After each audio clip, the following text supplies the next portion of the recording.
The Manual or Treatise Concerning the Medicinal Philosophic Stone. By Paracelsus. Preface to the Reader. Reader.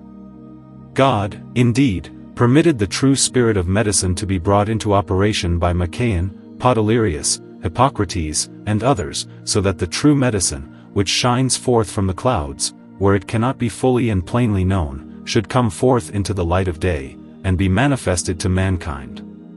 By that same operation, too, he placed his prohibition on the spirit of darkness, so that it should not altogether overwhelm and extinguish the light of nature, and that the mighty gifts of God, which lie concealed in Arcana, Quintessences, Magisteries, and Elixirs, should not be altogether unknown. God, therefore, has ordained certain means whereby, moreover, through the ministration of good spirits, research into such arcana and mysteries should be implanted in man, just as certain men have received angelic natures from that heaven which is familiarly acquainted with the angels. Such men have been able afterwards, as being endowed with a perfect intelligence of nature, to search into nature and her daily course more profoundly than other people, to compare the pure with the impure, to separate one from the other, and to adapt and modify what is pure in a manner that seems impossible to others. These, as being true and natural physicians, know how to supplement nature, and by their arts to bring her to perfection. It must be, therefore, that all imperfect and diabolical operations give way before them, as a lie always gives way to what is true and perfect. We must, I assert, speak the plain truth if we would arrive at any happy result. And if it be lawful to grasp the truth by any means, no man ought to be ashamed to seek it in any quarter. Let none, then, take it in bad part of me, that I myself have loved this truth and pursued it. I was forced to seek it, for it did not seek me. If a man wants to see a foreign city, it is no good for him to stay at home with his head on his pillow. He must not roast pears at the fire, for in that way he will never become a doctor. No one will ever get to be a renowned cosmographer by sitting at table. No chiromancist ever became so in his chamber, or geomancist in his cell. So neither can we arrive at the true medicine save by investigation. God makes the true physician, but not without pains on man's own part. He says, "Thou shalt eat the labor of thy hands, and it shall be well with thee." Since, therefore, seeing goes before truth, and the things which are perceived by sight gladden or terrify the heart, I shall not esteem it toilsome, or deem it beneath my dignity, to travel about and join myself to such men as fools despise, in order that I may discover what lies hid in the limbo of earth, and that I may fulfill the duty of a true physician, by exhibiting medicine according to the ordinance of God and for my neighbor's good, and that it may not do more harm than good. An easy-going man will not take this trouble. Let him who will, then, sit in his cushioned chair. I like to travel about, to see and examine whatever God and the opportunity allow. For the sake of sincere readers, however, who desire to learn, and love the light of nature, I have written the present treatise in order that they may know the foundation of my true medicine, pass by the absurdities of pseudo-physicians, and be able, in some degree, at least, take my part against them. For those distinguished fellows, of course, know all these things beforehand, and the asinine doctor has them all in his wallet, only he is never able to get at them. For a man must be a good alchemist who wants to understand this treatise, one who is not afraid of the coals, and whom daily smoke does not disgust. Let those who will take pleasure in these matters, I force myself upon nobody. This alone, I say, the thing will not prove infructuous, however much my enemies, the sham doctors, blame and accuse me. I order that the philosopher's stone, which, for sufficient reasons, we call a perpetual or perfect balsam, may be made by means of Vulcan. It must first of all be known and considered in what way that stone may be placed materially before our eyes, and become visible and cognizable by the other senses, and, in like manner, how its fire may be made to come forth and to be recognized. In order, then, that this may be the more clearly set before us, we will take the illustration of common fire, that is to say, we will inquire in what manner its force shews itself and becomes visible, and this is as follows. First of all, by means of Vulcan, the fire is smitten out of the flint. Now this fire can effect nothing unless it meets with some substance that is congenial to it, and on which it is capable of acting, such as wood, resins, oil, or some other like substance, which, by its nature, readily burns. When, therefore, the fire meets with some such object it goes on forthwith to operate, unless it be extinguished or hindered by something of a contrary nature to itself, or unless the material wherein it should multiply itself be deficient. For if wood or some similar substance be applied, its violence becomes stronger, and operates in the same way until no more fuel is applied. Now, then, as the fire shews its effects in the wood, so is the same thing produced with the philosopher's stone, or the perpetual balsam acting on the human body. If that stone be made out of proper material and on a philosophical principle by a careful physician, and due consideration be given to all the surroundings of the man when it is exhibited to him, then it renovates and restores the vital organs just as though logs were put on a fire, which revive the almost extinguished heat and are the cause of a brilliant and clear flame. Hence it is clear that much depends on the material of this balsam, since it ought to have a special adaptation to the body of the man, and should so exercise its virtue that the human body should be safe from all the accidents which might occur to it from such matter. Wherefore, not only much depends on the preparation of the stone or balsam, but it is of much greater importance, that before all things, the true matter adapted for it should be known, and then that it should be properly prepared, and above all that it should be soberly and prudently used, so that such a medicine should have power to purge away all impurities of the blood and induce soundness in place of disease. On that account, it becomes the true and honest physician to have good knowledge, and not to regard ambition and pomp, nor to order dubious or contrary things, nor to trust too much to the apothecary, but to make himself well acquainted with the disease and with the sufferer, otherwise you will be constantly treated wrongly, and the only result will be that the sick man is deceived and defrauded, solely by the pride and ignorance of the unfit and unqualified practitioner. For what else is it but a deliberate fraud, when a man asks money and fees for that about which he knows nothing, and tries to lord it, to his own infamy, since many men think nothing of money if they can only get good advice. If this is not given, and they lose both their bodily health and their money, still it is considered quite laudable to demand a fee. Let him who will trust them. I, for my part, would provide marks for such a doctor in quite a different way. It is quite evident that of such doctors, who in their own conceit are most highly learned, there is not a tenth part who possess an adequate knowledge of simples, much less of what they order to be done, or how the medicine is compounded by the apothecary. Hence it often happens that such a doctor orders some kind of simple to be taken, which he himself does not know, and the apothecary knows still less, and has not got in his store. Yet this medicine is called perfect, and is swallowed as such by the sick man, often at a high price. The result the sick man soon feels. Although it furthers his recovery in no way, still it is profitable to the doctor and the apothecary for filling their purses. If the doctor or the apothecary suffered from the same disease, they would not take the same remedy. Hence it can be well understood how nefarious their conduct is, and how highly necessary is it that they should approach the subject in a different way, should amend their errors, and follow a better course of practice. Still I fear that old dogs are very difficult to tame. But to return to my subject, from which zeal for the suffering and solitary patients has led me astray. In order to do it justice I would say that I do not purpose to romance or to boast about this philosopher's stone, but the nature of the case requires that it should be made of the proper material, and that it should be prepared and used with due caution. You must know that many of the ancients in their parabolic writings have sufficiently indicated this material, and described the operation in figurative words, but did not altogether disclose it, so that unqualified persons should abuse it, and yet they took care that it should not be concealed from their own disciples. When, however, few persons followed their meaning, or properly undertook the operation, in course of time their instructions were forgotten, and in their place the nostrums of Galen were introduced. As was the foundation of these nostrums, such was the superstructure, and matters daily became worse.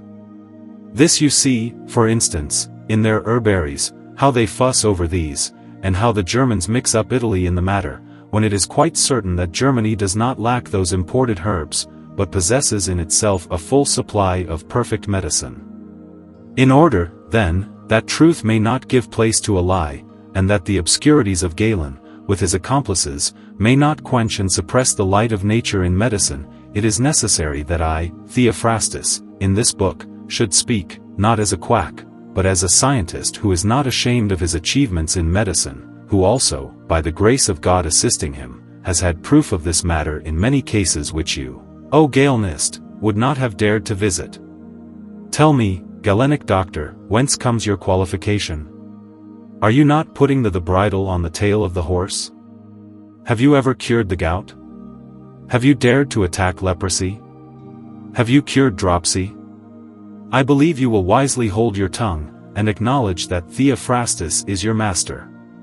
If, however, you want to learn and note what I here write and say, namely, that the human body does not need your clumsy herbal, especially in chronic or long-standing diseases which you in your ignorance call incurable. Your herbs are too weak for these cases, and by their very nature are impotent to get at the center of the disease. You will effect nothing by your pills beyond merely purging the excrements. And even here, on account of their unsuitability, you often expel the good with the bad, and this cannot be done without severe damage to the patient. So, then, these pills must be left off. Furthermore, your draughts do nothing beyond causing nausea in those who swallow them by their foul taste, which irritates the sick person, and by they cause gripings and danger through their unnatural action. But I quit the subject of your absurd and useless medicaments, since they are in direct opposition to nature, and never ought to be used.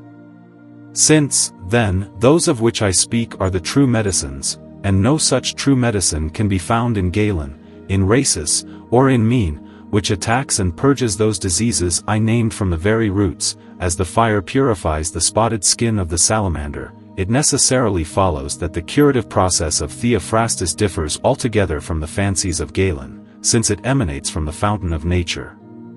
Were it not so, Theophrastus would stand disgraced like the others. If, then, we are willing to follow nature, and to use natural medicine, let us see what substances amongst those used in medical art are most adapted to the human body for keeping it in soundness up to the limit of predestined death by means of their virtue and efficacy. If thought be given to the subject, I doubt not but all must confess that metallic substances have the chief adaptation to the human body, and that the perfect metals, in proportion to their degree of perfection, and especially the radical humor of those metals, can produce the greatest effects on the human body. For man partakes of that salt, sulfur, and mercury which, though hidden, enter for the most part into the composition of metals and metallic substances. Thus, like is applied to like, and this process is most serviceable to nature if only it be dexterously applied. This is the great secret in medicine, worthy to be called its very arcanum. What marvel is it, then, if great, unheard of, and unhoped for cures follow, such as the ignorant believed impossible? Not to delay longer, I am constrained here to set down what I determined to write in this treatise. I purpose to treat here more clearly than elsewhere of true medicine.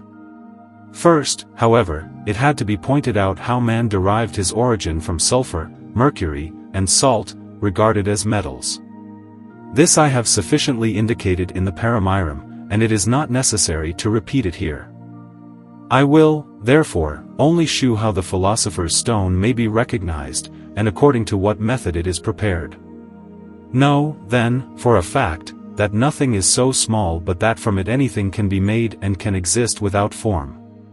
For all things are formed, generated, multiplied, and destroyed in their proper agreement, and they shew their origin so that it can be seen what each separate thing was in the beginning, and what it becomes in its ultimate matter, while that which intervenes is a kind of imperfect condition which nature intermingles in the process of generation.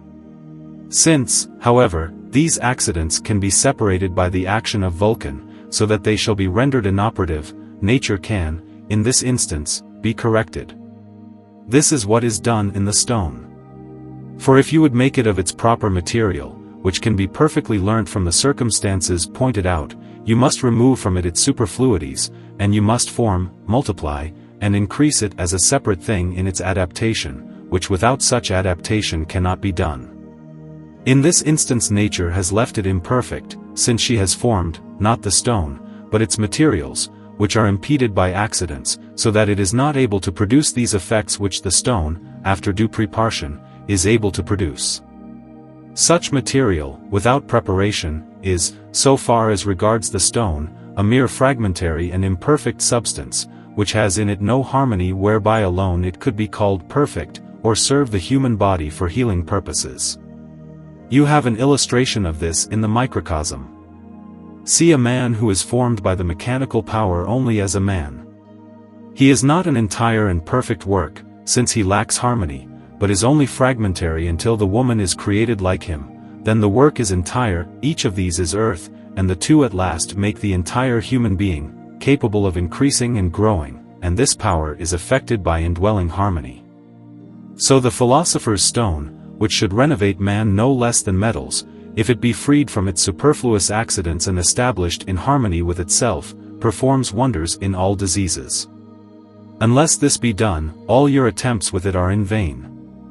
But if you wish to establish it in its harmony, you must bring it back to its first matter, so that the male may be able to operate on the female, that the outer part may act on the inner, and the inner be turned outwards, and so both seeds, the male and female, may be enclosed in complete concordance, that by the action of Vulcan they may be brought to more than perfection, and be exalted in degree, so that each, as a qualified, tempered, and clarified essence, pours all virtue into the human body as well as into metals.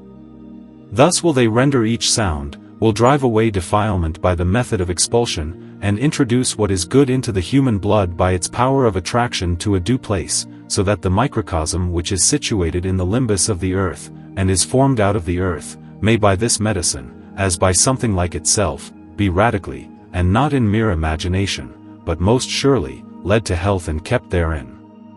This is the mystery of nature, and such is the secret which every physician ought to know. And this, too, every one can comprehend who is born of astral medicine.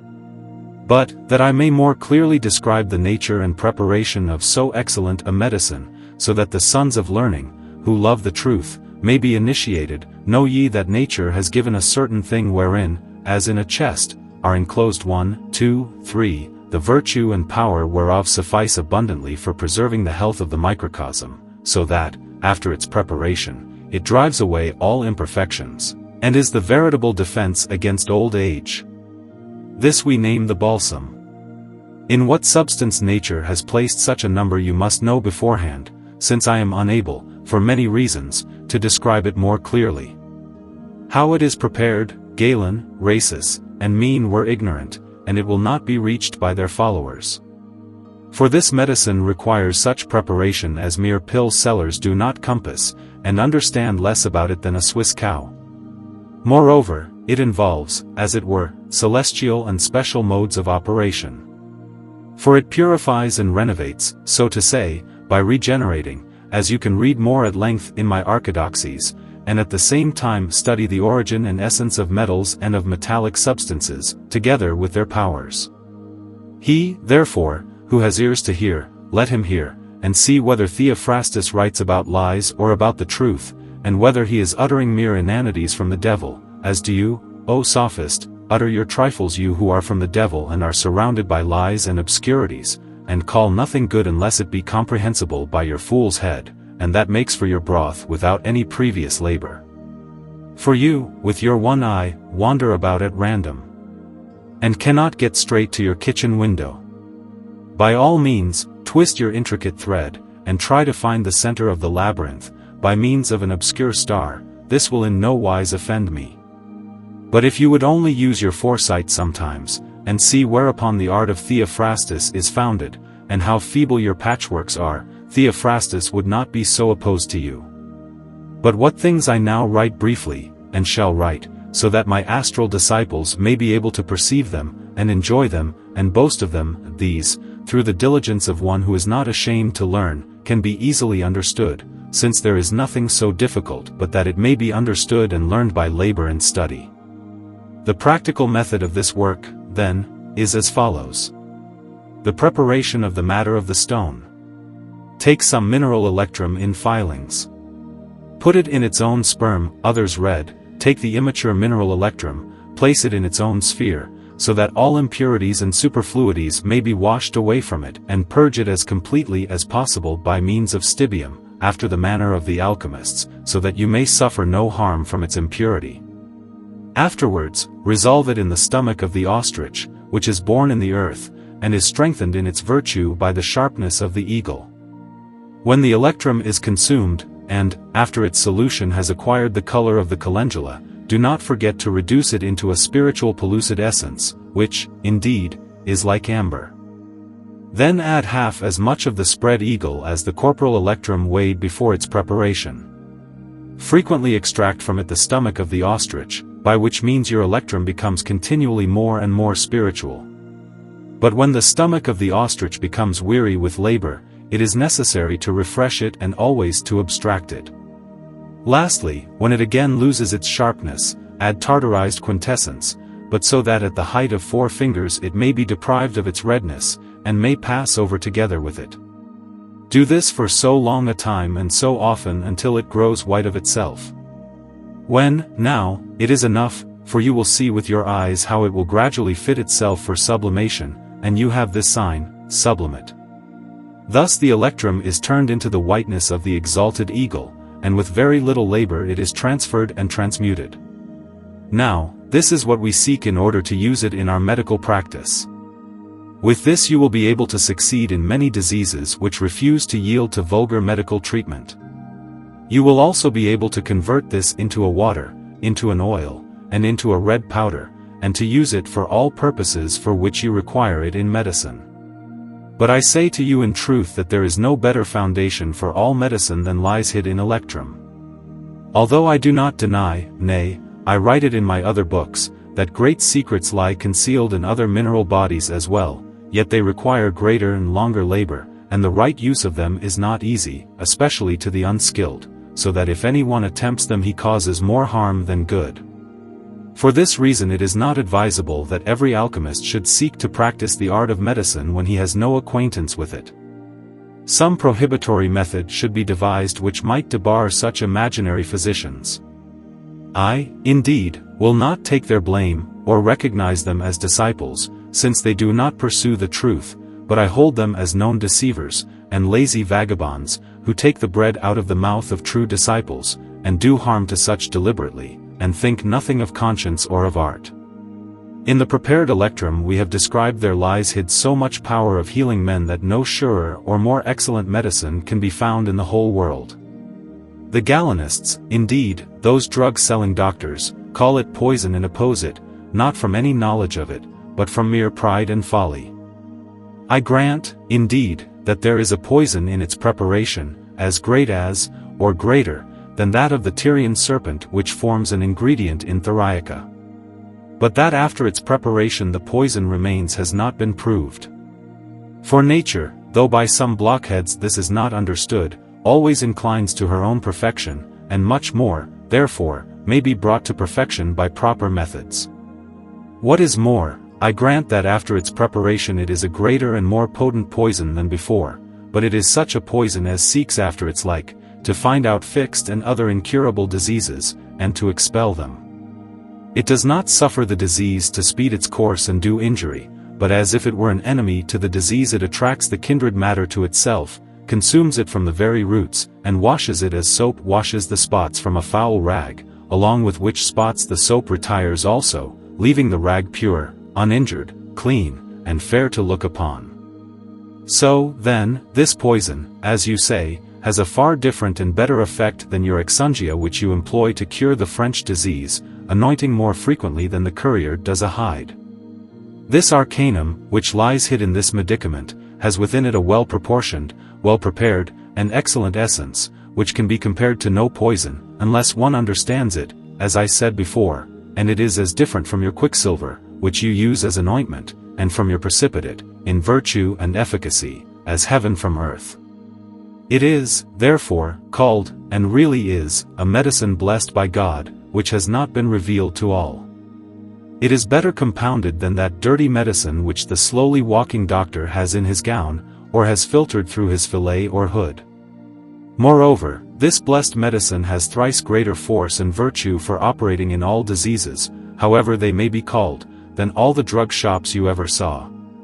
But I did not find this in idleness, by sitting still, and by sloth, nor did I find it in an urinal, but by traveling, or, as you say, by wandering, and by much diligence and labor it was necessary for me to learn it, so that I might know and not merely think. But you suck your medicine out of the old cushion and bolster on which some old witch has sat who has covered your celestial head with a blue hat for medicine and breathed on you. So, then, I shall never regret my travels, and I shall remain your master and follow in the steps of Machaon, which, indeed, spring from the light of nature as a flower from the warmth of the sun. But in order that my proposed task may not be delayed and remain imperfect, observe further how the thing must be done, and what power and property of medicine nature has given to the philosopher's stone, and how it leads on to its end. Here follows the remainder of the preparation. Having destroyed your electrum, as aforesaid, if you wish to proceed further, in order that you may come to the desired end, take the electrum which has been destroyed and rendered evanescent, as much of it as you wish to bring to perfection, place it in the philosophic egg, and seal it closely so that nothing may evaporate. Stand it in Athenor until, without any addition, it begins of itself to be resolved from above, so that it looks like an island in the midst of that sea, gradually decreasing every day, and at last being changed into the resemblance of blacking. This black substance is the bird which flies by night without wings, which the first dew from heaven, with its constant influence, its ascent and descent, has changed into the blackness of a crow's head. Then it assumes the tail of a peacock, and subsequently acquires the wings of a swan. Lastly, it takes the highest red color in the whole world, which is the sign of its fiery nature, whereby it drives out all the accidents of the body, and warms again the cold and dead limbs. Such a preparation, according to the opinion of all philosophers, is made in a single vessel, in a single furnace, in a single fire, the vaporous fire never being allowed to cease. So this medicine is as if heavenly and perfect, or at least can become more perfect than the moon, by its own flesh and blood, and by the interior fire being turned outwards and prolonged, as was just now said, whereby all the impurities of metals are washed away, and the occult properties of the same are made manifest. For this more than perfect medicine is all-powerful, penetrates all things, and infuses health at the same time as it expels all disease and evil. In this respect no medicine on earth is like it. In this, therefore, exercise yourself and be strenuous, for this will bring you praise and glory, and you will not be a mere quack, but a real scientist, and, moreover, you will be compelled to love your neighbor. For such a divine secret no one can perceive and understand without divine aid, since its virtue is unspeakable and infinite, and by it Almighty God is known. Know, too, that no solution will take place in your electrum unless it thrice runs perfectly through the sphere of the 7 planets. This number is necessary for it, and this it must fulfill. Attend, therefore, to the preparation, which is the cause of the solution, and for your glorified, destroyed, and spiritualized electrum use the tartarized arcanum for washing off superfluities which accrue in the course of preparation, so that your labor may not be in vain. Of the arcanum of the tartar nothing will remain, only you must proceed circularly with it according to the number mentioned. Thus, easily of itself is produced in the philosophic egg and the vapor of fire the philosophic water, which the philosophers call aqua viscosa. It will also coagulate itself, and represent all colors, so that at last it is adorned with the deepest red. I am forbidden to write more to you on this mystery, such is the command of the divine power. Assuredly is this art the gift of God. On this account it is not all who understand it. God gives it to whom he will, and suffers no one to extort it from him by violence. He alone will have honor in this work, whose name be forever blessed. Amen. Here follows the use of the stone. And now it is necessary that I should write concerning the use of this medicine, and concerning its weight. You must know that the dose of this medicine is so small and so light as is scarcely credible. It should only be taken in wine, or something of that kind, and always in the smallest quantity on account of its celestial power, virtue, and efficacy.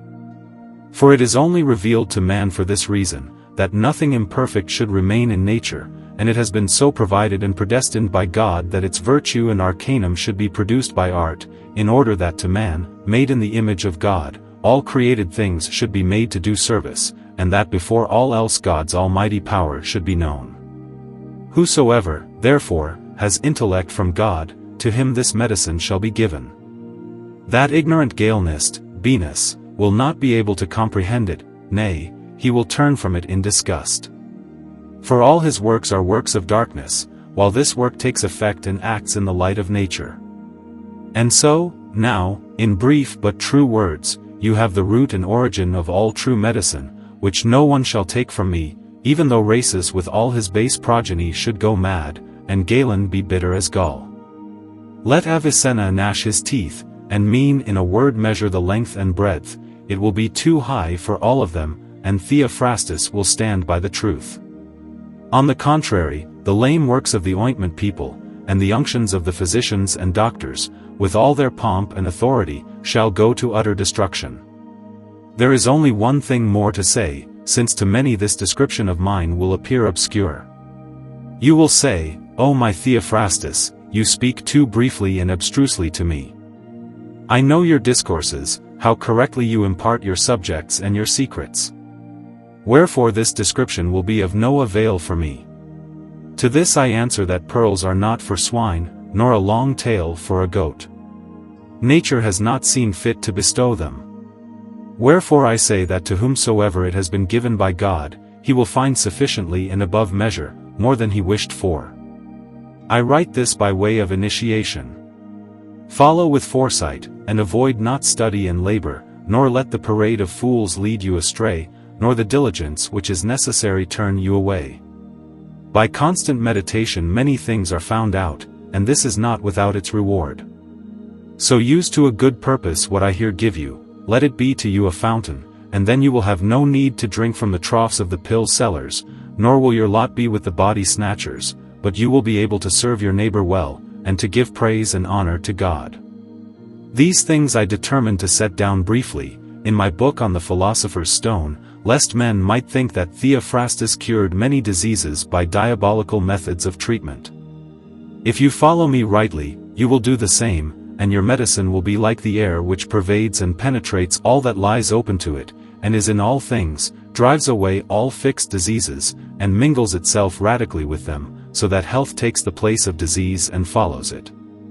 From this fountain springs forth the true aurum potable, and nothing better can anywhere be found.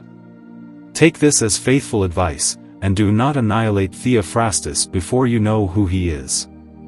I am unwilling to set down more in this book, even though it might be necessary to say something, and to philosophize somewhat concerning the aurum potable and the liquor solis. I only wish to note these things here, and if you prepare them rightly they are not to be despised in their powers. But since other of my books treat of these secrets and make them sufficiently clear, namely, what a true physician ought to know, I will let the matter rest, hoping that this book may not be altogether without fruit, nay, that it may be of use to the sons of the doctrine. May God grant his grace, to his own honor and glory. Amen. Here ends the manual concerning the medicinal stone of the philosophers.